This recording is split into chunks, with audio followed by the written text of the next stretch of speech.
dreams, they feel real while we're in them, right? It's only when we wake up that we realize something is actually strange.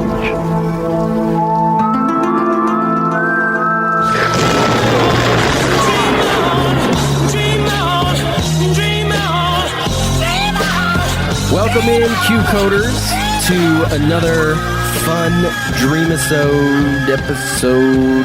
I think that's what we're calling them now. It's Dream-isodes. But it's a bonus episode. We're super excited. We love these, or at least I do. So hopefully you guys are enjoying them as well. I live them, so. Today we have a special guest with us. Alan is not here today. He's a little under the weather. So we have brought in another Barnes brother. Actually, yeah, this is Steve. This is Steve Barnes. And, just to give a little bit of a background, Steve is actually the person that I came in contact with very first with the Barnes. Yep, sixth grade. We both were new students to this school and of course this class, and so hit it off. If any of you guys happen to listen to the 4340 Sports podcast that we did before this podcast, in episode 1 you'll hear a story about how I did not like Trav at first because he hurt my dog. But that was because he was already friends with Steve. And then was this like you were angry? Like he's friends with him first. It should be me because you slammed Chewy in the door. Well, I know, but just the way that you're saying is like because he was Steve's friend first. But yeah, I didn't mean to slam your dog in the door. I mean, you had so many dogs. I think we had like three. Then they had babies, and then there were a million. We had, I don't know. We did have a lot of dogs. Well, I'm sorry. I'm sorry that no, because who did I slam in the door? Chewy, Chugga Baby Hansen. Yeah, right. You guys had Snowy and Jazz and Chewy, and that was it. And then all of their siblings that you sold. Simba and Nala. Yeah. Well, that was before Chewy. But yeah, we sold those ones. Yeah. But Steve and I hit it off in sixth grade. I mean, new kids to the class, you just tend to gravitate to somebody that has something in common with you. And so that's what that was. And he rode over to my house once, and this is the story that we tell all the time, because we hadn't hung out until this moment. Like, it was just we were friends in school. We had always talked about, let's hang out after school one time. And I don't remember, I think I was coming back from, I don't know, maybe like baseball practice or something. I don't even remember what it was, but I get there and there's like this purple bike in front of my house. I'm like, whose bike is this? It was blue, by the way. Okay. Semantics. It was a unique blue color. Goes back to just how your retinas perceive color. But I just see this purple bike. I'm like, whose bike is this? Like, what girl is here? And I go inside. I'm like, Mom, whose bike is that outside? She's like, it's your buddy Steve. And because my mom sounds exactly like that. But and that is how our friendship blossomed. And then he introduced me to his family, and I basically killed their dog. So, or almost killed your dog. So then Danny hated me, and that's how our friendship began. Coincidentally, he met his fate by being smashed. Did he? I believe so, right? Did he get smashed by a bookshelf? My dog got smashed by a bookshelf. Yeah, Chewy died of old age, as far as I know. Maybe that was one of the other dogs. There's so many dogs. Is there something you know that I don't know, Steve? I was out of the country at the time, and that's what I was told. But by the way, Chewy got smashed by, or somebody, whatever dog got smashed by a bookshelf. Oh, I don't remember. Maybe that was a dream. I know my dog did while I was out of the state. Maybe I'm blending. So I think Steve's just stealing your memories. I'm like projecting them onto him. But anyway, we have a good dream here for you. Let's get started so that we can get through. So you don't have to wait anymore. But this is a Dream Short Series, Volume 7. That is what that Roman numeral is. And the name of the dream is Hostel Hospital.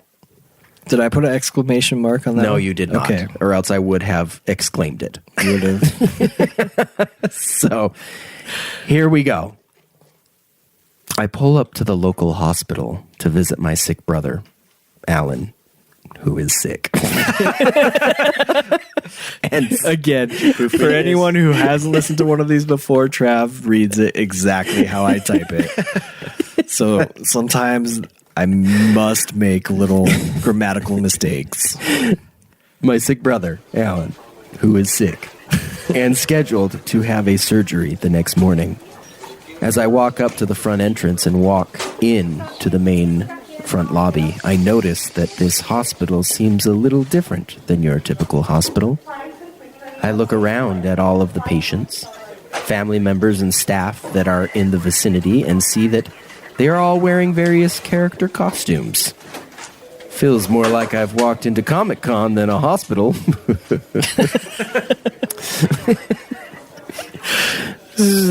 Great observation, Daniel. After a moment of taking in the odd sight, I walk up to the front desk and ask a staff member what room my brother is in so that I can visit him before his surgery.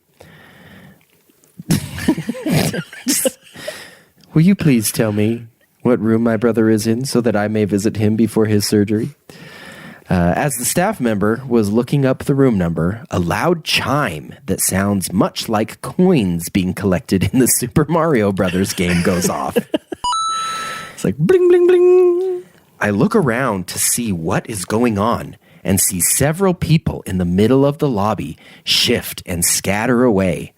Suddenly, as if out of nowhere, a series of various swords of all shapes and sizes flew out and suspended themselves in midair in the middle of the lobby. No wonder everyone jumped back so quickly, I thought. It took me a minute to refocus my thoughts. A minute. There are literally floating swords. That's why it was so distracting, because I'm just like, what? Why is this? Why did this happen? But you just kind of nonchalantly shake it off like, this must be normal. It took me a minute to refocus my thoughts as the nurse at the front desk gave me the room number I was seeking. Just before I walked away from the front desk, the nurse stopped me and asked if I could do her a favor on my way up to see my brother. I told her I wouldn't mind, and she handed me a bucket of ice. Will you deliver ice to the following patients on your way up for me? She then handed me a list of patients and their room numbers. What a lazy nurse. Giving you I know. customer. I have to make her rounds for her. Okay, a couple of hours later, I find myself very frustrated as I was still not finished delivering the ice. It's probably melted by now. Still delivering the ice to various patients on the list. The reason it was so maddening is that the hospital was structured more like a complicated maze than a well-thought-out floor plan for public space. On top of that, I'm almost certain that the various walls and halls are shifting periodically so that nothing looks the same twice as I try to backtrack and navigate my way to the patient's room. So he's basically in the maze from Labyrinth. That just keeps moving. Do the walls move in Labyrinth? Yes. Yeah. That's right. Yeah, that's right. Creepy Okay. movie. At one point, I made my way back to the main lobby and once again heard a loud chime go off. This time, I knew what to expect and took a step back. just in time to see a series of Chinese stars being flung across the lobby and sticking into the wall on the far side. I feel like this is a very dangerous hospital. It's their business. There's business plan. It's just like, well, most of our patients come from the lobby. Strange, I thought, but then continued on my ice delivery route. Finally, after several hours of this nonsense, I finished my ice deliveries and made my way up to Alan's room. Once I entered Alan's room, I was happy to see that my brother, Steve, and my sister, Tracy, were already there hanging out with Alan. We all talked and laughed for a bit and reassured Alan that everything will go fine in the surgery and that he'll be better in no time. At this point, it's starting to get late, so we all find a place to crash for the night in Alan's hospital room. What kind of a surgery is this? Just a surgery where all of you need to stay in his room. Surgery. It's probably because you guys are afraid to go through the lobby. But We're hanging out here as long as possible. I try falling asleep for the next couple of hours, but every time I'm about to drift off, Steve or Tracy or Alan get up, make noise, turn on the light, etc. Finally, I can't take it anymore. I sit up and yell at them to all lay down, go to sleep, and shut up. They all get back into their beds and start to go to sleep when a woman's voice blares out of the intercom speaker in the room. We need someone to bring Alan Barnes downstairs to get a checkup and a few tests done before his surgery in the morning. Will someone please bring him down? Alan mentions that there are rooms available downstairs for family members to sleep in by the testing area. I think, screw it, as I sit up and respond, I'll bring him down. It was apparently a two-way intercom system. I know. Yes, boys, I will get him. Sorry, I lost my spot. Okay. I push Alan's bed. Like, where are all of the workers? It's a self-serve hospital.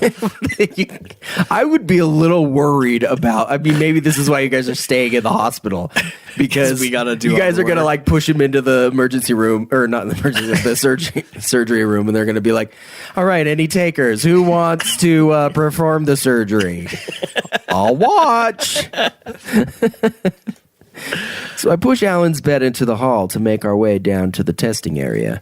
Tracy come up behind. Tracy come up behind us and says she'll go too. As we're wheeling Alan downstairs, he tells us about a girl he's been talking to, how she's been flirting up a storm with him, and that he wants to take her out when he gets out of the hospital. I ask him who the girl is, and he gives me her name. I immediately recognize the name and warn him that she is bad news. I tell him I know the girl he is talking about and how she is a big tease.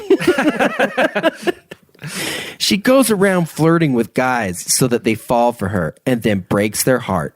Besides, did you know she's married? I ask him. Alan seems surprised, but isn't quite sure if we're talking about the same girl or if they just both happen to share the same name. I tell him I can prove it to him. I ask him if she primarily talks to him via text message. Alan responds with a yes, so basically describing 95% of women out there these days. So that narrows it down, though. That takes out 5%.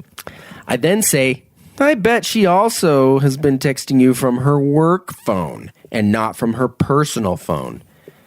Alan isn't 100% sure, but figures that the area code seemed different and that would make sense. I then... Why would the work phone have a different area code? She worked very far from where she lives. Maybe. I don't. Alan scrolls through his text thread and notices that I know. You'll notice in these that Danny likes to reassure himself, like he puts himself in scenarios where he is right a lot. So Alan scrolls through his text thread and notices that I know what I'm talking about. All of the conversations happen during business hours. I explained to him that I fell for her shenanigans before, and when I worked with her years ago, and this is how she hides this stuff from her husband. She leaves her work phone at work so he'll never see it.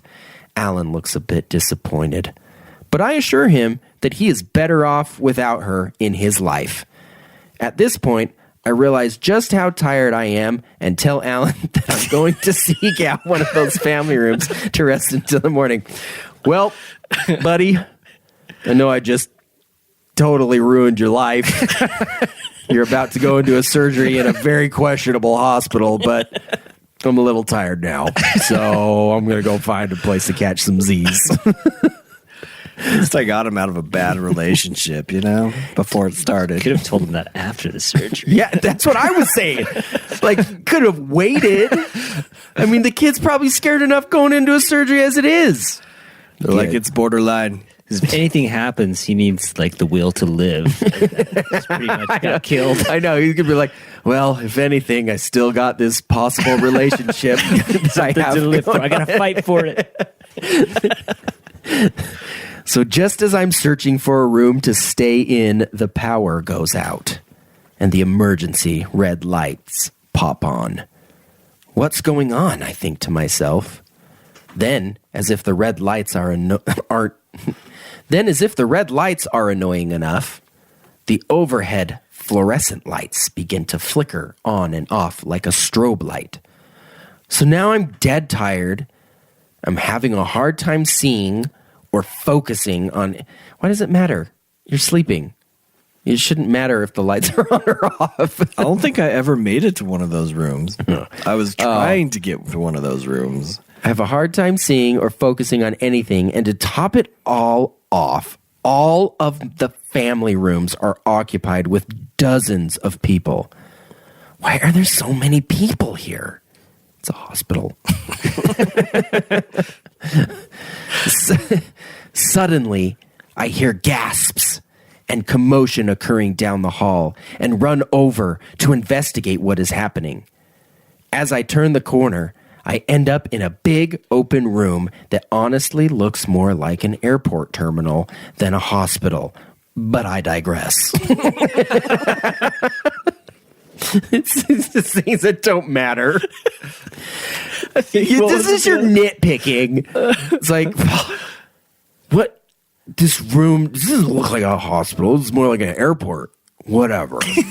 What's going on in there?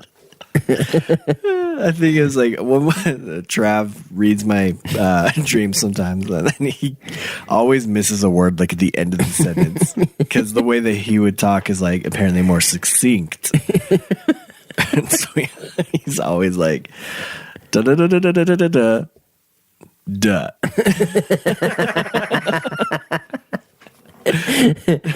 In this area, there is a fountain that looks much like the fountains you would see indoors at a mall. Only this fountain is not full of water.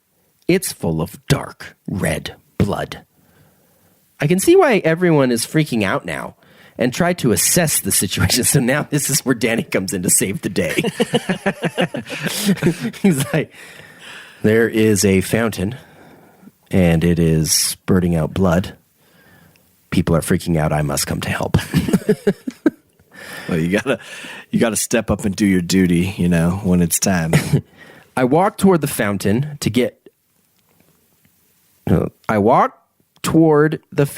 get better look to see if I can tell why it's full of blood. Just as I get to the fountain edge, I can see a few bubble forming on the surface and see a protuberance. What? A protuberance.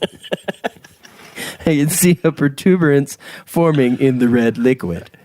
As I look closer, I can see a head slowly coming up out of the blood in the fountain. As the being stands up and revels itself, a rush Isn't of it reveals? Yeah, it's revels. You wrote revels. And revels itself, a rush of dread washes over me as I recognize the figure. It's the effing girl from the Ring movie. Okay. This is where I wake up. Danny still has 3 pages. You got to teach yourself to wake up. Yeah. As soon as I see the Ring girl, like, I am done. I'm like, get me out of here. Danny still wants to see what happens.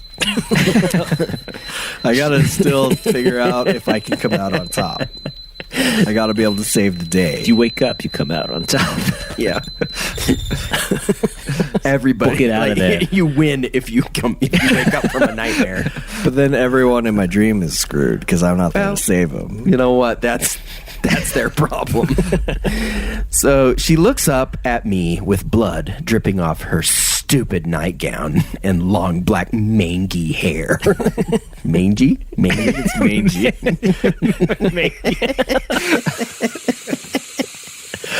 What'd you say? She revels herself in her long black mangy hair. And points a finger right at my face. I stumble backward, falling a few times trying to regain my balance as she closes in on me. Next thing I know, I'm cornered and have nowhere to go. I close my eyes and cover my face, and then you wake up. But no, waiting for her to dig her talons into my flesh, only to feel nothing. I slowly open my eyes and look around. The freaky ring girl, and all of the blood have magically disappeared and are gone. As I stand up, everyone around me breathes a sigh of relief and begins going back to business as usual. As if false alarm, guys. She didn't really want to murder anyone. Still a bit shaken. It's as if it's like been a long time, too. Still a bit shaken. I find a chair I deem comfortable enough to sleep in for the night, curl up, and close my eyes. I wouldn't close my eyes. Yeah. I just saw the ring girl come out of a fountain of blood. I'd be leaving that hospital. I would not be finding a comfortable chair to curl up in. I've been sleepy all day. Like, I've been trying after all that ice delivery. Like, it takes a toll. Alas. And you will also notice that Danny says 2 things in every single dream. Etc. and alas. So, alas. Sleep must not be on my agenda tonight, as once again I hear several sharp screams and pop up to see what in the world is going on now. I look back toward the fountain and see a giant black panther appearing out of thin air. The black panther stands about 8 feet tall from floor to shoulder and is about 15 feet long from nose to tail.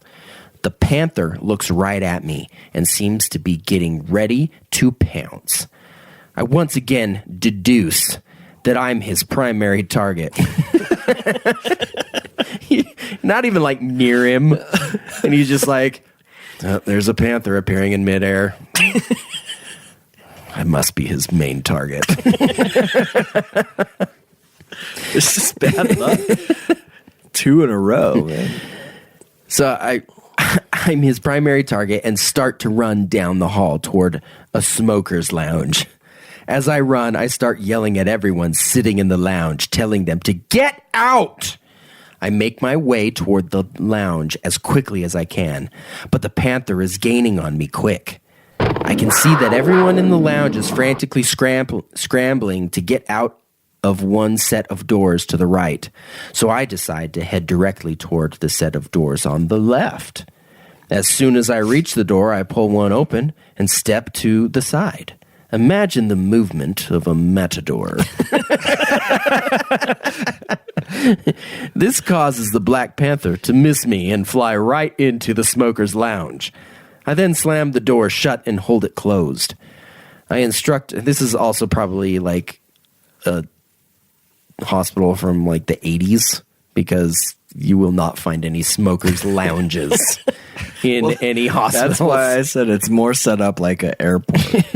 Oh, okay. Because there's just like this closed off area where the smokers can hang out. I still don't think that there should be smokers' lounges in airports, but whatever. I don't know if there are. I haven't seen one for a long time. There are. I think there's still few. Yeah. I instruct others around me to hold the other doors closed as well. I look over to the other set of doors and see that a portly fellow has not quite made it out yet. Just as he's exiting, the panther nips at him and catches the man's breeches and underwear between his sharp teeth. Others help pull the man out of the room just in time, and the panther staggers back with nothing more than a mouthful of the man's pants. Several of us are there holding the doors to the smoker's lounge shut, trying to keep the panther trapped inside. As the seconds tick by, it becomes more and more apparent to the others that the panther is only interested in eating me, and decide that it is in their best interest to let the panther out to kill me, so that it will leave them alone, and they also won't have to hold the door closed anymore, because that is the most annoying part. I like how you're sitting here reading it, and we get to a part where it's like wanting to kill me, and we laugh. Well, I only laugh at the part that everybody just has realized, like, no, man, he just wants you. Like, F this. Holding this door is really tough. I'm out of here. Once I realize what is going on, I scream, "Are you guys effing kidding me?" and bolt down the hall. And yes, you sound exactly like that. Doubtful. I think it was more like, "Whoa, you guys have got to be freaking kidding me." Sure. Hey, guy. Are you serious? You gotta leave in me? Are you like, I gotta deal with this panther on my own. I can hear the panther behind me as I run. I look up to see where to go next and can tell that I'm coming up to the front lobby area again. As I approach the lobby, why does the chime go off every time you're in the lobby? As I approach the lobby, I hear, okay, Steve, I remember this. Okay, for those who don't know, some dreams I have read before, some I have not when we record this. I have read this one previous, and I'm now just remembering that it just gets super ridiculous right now, as if it hasn't already been ridiculous. But as I approach the lobby, I hear the loud chime go off again. Right on cue. It's at that moment that I realize that I'm no longer running on my own either. Instead, as I look to my left and then to my right, I can see that I'm running with a pack of ninjas. I look down at myself and see that I am now wearing full ninja garb. I look ahead again and see the Chinese stars shooting across the lobby and sticking into the walls. What is the point of those stars? Just then, a couple of ninjas jump and use the stars stuck in the wall to propel themselves upward along the wall. That's what those are for. I then follow suit and jump on the Chinese stars and use them to make my way upward. My brain almost corrected it for you. It's so hard to like write without grammatical errors when you just type right through. But I've done better recently when I type them. I will actually go back and give them a once over. No, it's like half the fun is finding all of your stupid words. Once we get to the end of the stars sticking out of the wall, we leap forward toward a much higher wall on another side of the lobby. Again, there are more Chinese stars sticking out of that wall that we can use to climb up further. I also notice that this wall itself has a giant mural of a mountain in the Alps painted on it that gives me the sense of mountain climbing. As I scale the wall higher and higher. I mean, he's just essentially just running up the wall like the Matrix or something, just or like Spider-Man, Crouching just tiger, going, yeah, dragon. yeah, basically that. And then he has enough sense to just stop and be like, that big mural of the Alps gives me the weird sensation of mountain climbing. It's kind of peaceful. It all happened so quick, Trav. Like, I was able to both climb and experience the great outdoors. Also, remember, if you recall, his ninja buddies were climbing the wall before him.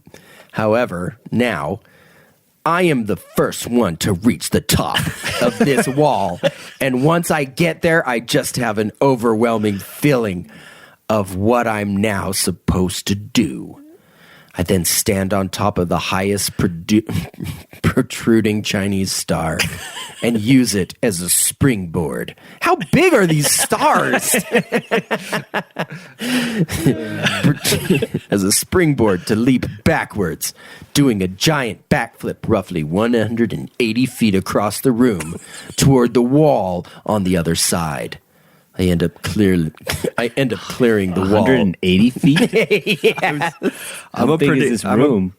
I like mastered ninjaism within the time that I was running with the pack. Also, as he's jumping and doing a backflip, he's calculating exactly how far he's jumping. He's like, I'm jumping backwards about You would 180 have to feet. be jumping back 90 feet before you have even completed one rotation.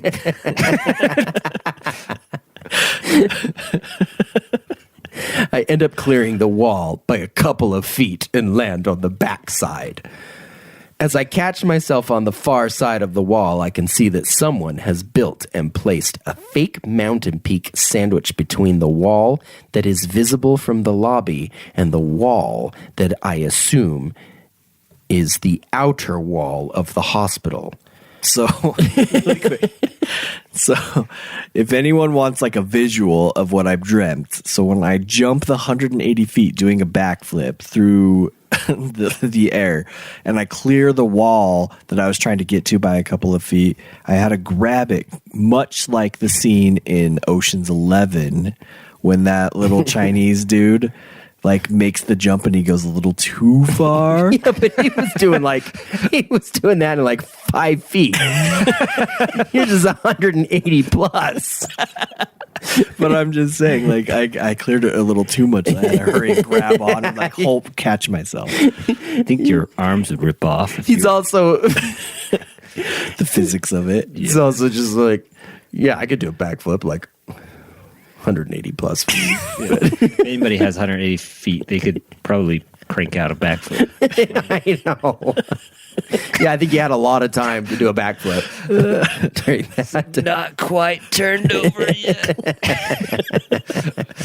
It wasn't like 180 a more tight. feet to It go. wasn't like a tight spiral backflip. It was like one of those. Like it was dramatic. Like if you were to see a movie of.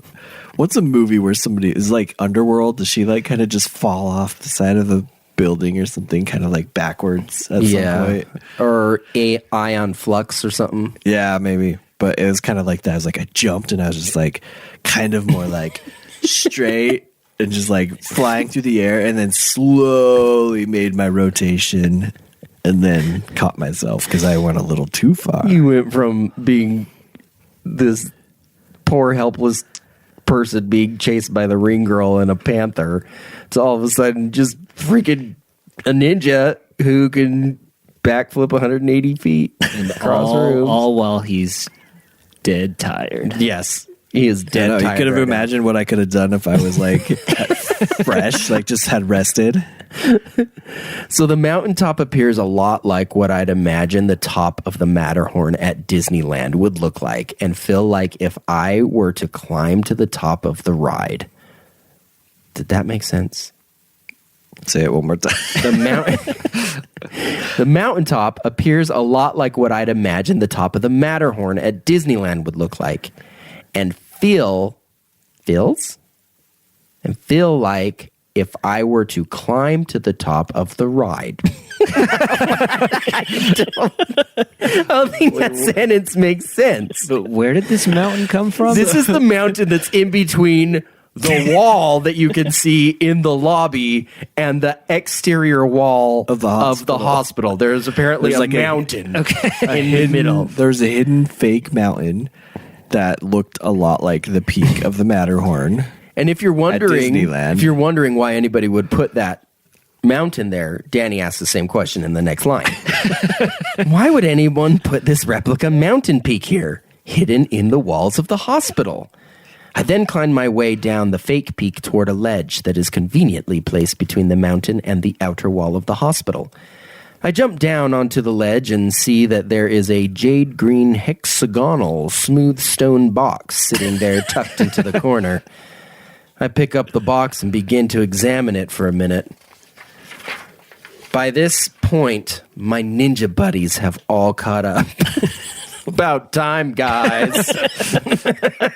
I've been here for a 180-foot backflip. I've been here for a long time looking at this hexagonal box.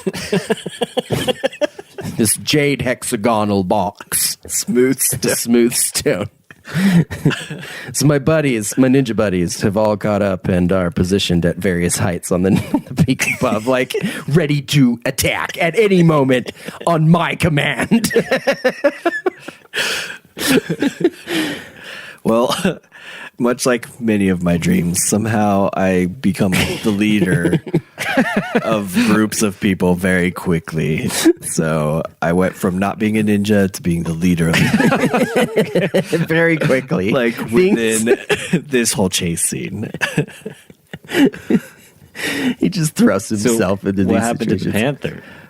Yeah, that's a question we don't ever know, man.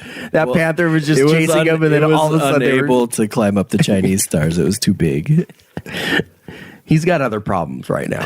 Like he's stuck on a mountain peak. I thought the between panther was walls. floating, wasn't he? Well, he appeared in midair, but then he succumbed to gravity. I look up at them with concern on my face and whisper. Sorry. I'm just picturing this. Okay. Just remember that he's got ninjas surrounding him on different heights of peaks. And they're just like looking at him with this box in his hand. And he looks up with them with concern on his face. And he whispers, I know what this is. It's Pandora's box. I then wake up from my dream. So, woo! Remember, guys, we never get the endings we want. So, Yeah, there's like so many questions now. Like, what about Alan? What happened? What happened to Alan? Did he make it through the surgery, or did just people just get devoured by this panther that was just running around?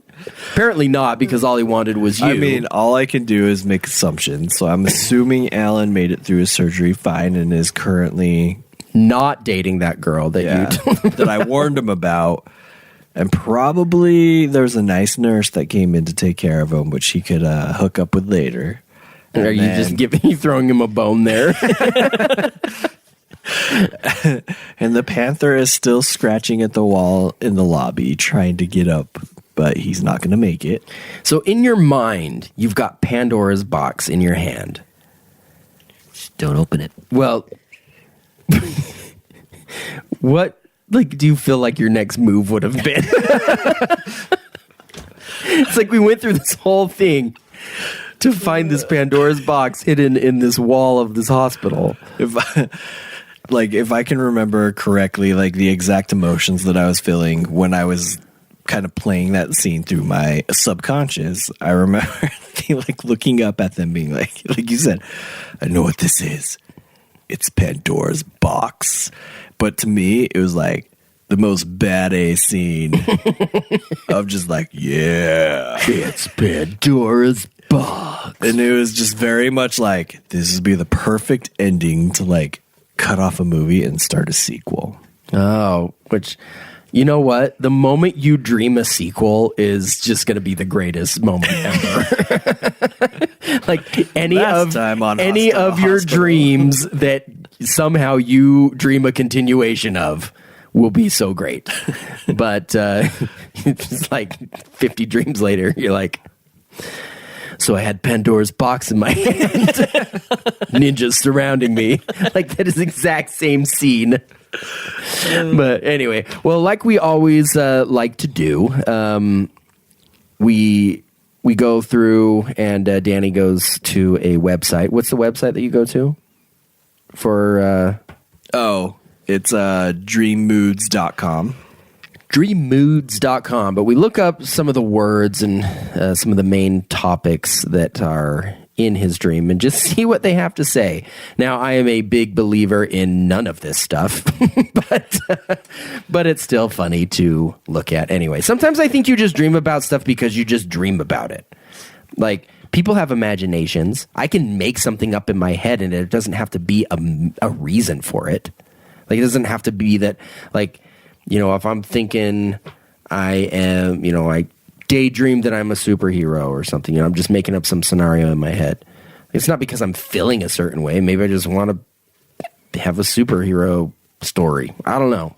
And sometimes I think they purposely make them somewhat generic, because if they ever made them like super specific, like if you dreamt about like an apple and they're like, well, that a red apple would represent that, you know, it's that time of the month. And you're like, but I'm a dude. Yeah. Then it wouldn't make any sense. And then also a lot of them are very negative. But we'll see as we go through this. Okay, so he dreamt of a hospital. So hospitals often symbolize your need to heal or improve your physical or mental health. Had some issues going on there. But by the end, I was very physically fit, and I was leading a pack of ninjas. I don't think that they're talking about like your mental state in your dream state. They're talking about your physical state of mind. So, if you dream of swords, that can be seen as a phallic symbol, and thus represents masculine power. Again, well done. Basically, just dreaming of flying dongs is what you're saying. Just that suspended themselves in midair. Suspending wieners, just flying around. Now that would be a nightmare. It's like, get away from me! I mean, at least there's like a freaking warning sign. Warning: the wieners are now coming. Oh, that was.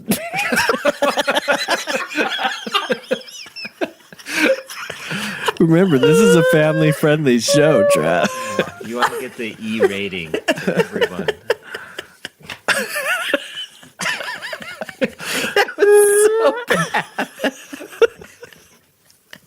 I did not mean that at all. Okay.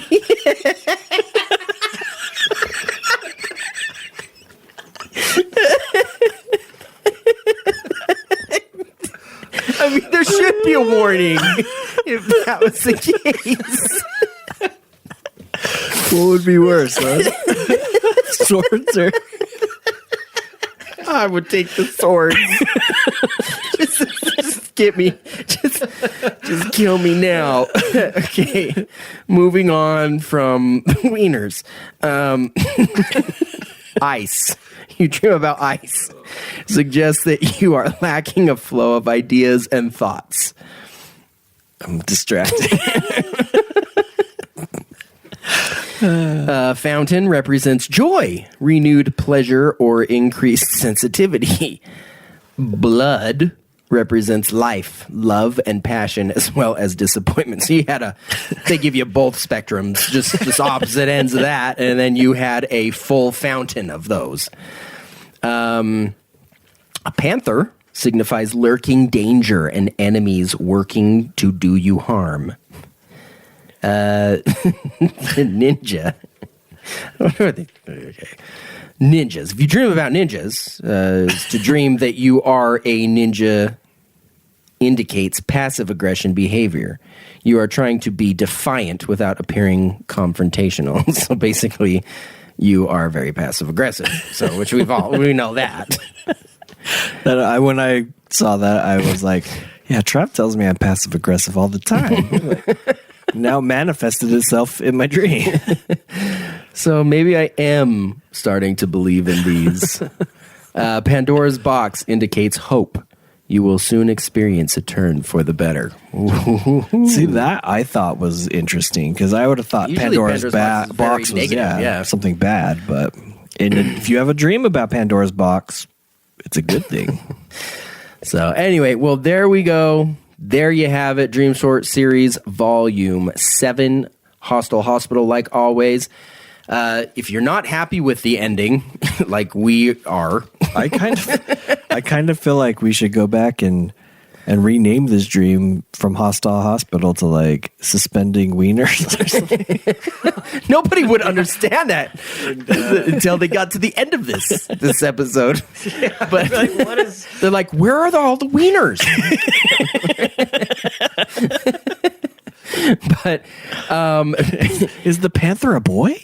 Yeah, if you have a better way of ending this, or want to continue it, not even just a better way, but or just an to ending. continue, give us an ending. Go to our website, qcodepodcast.com, and you can click on the episode, the Dream-isode, right, and put some comments in there. Or you could do it through social media.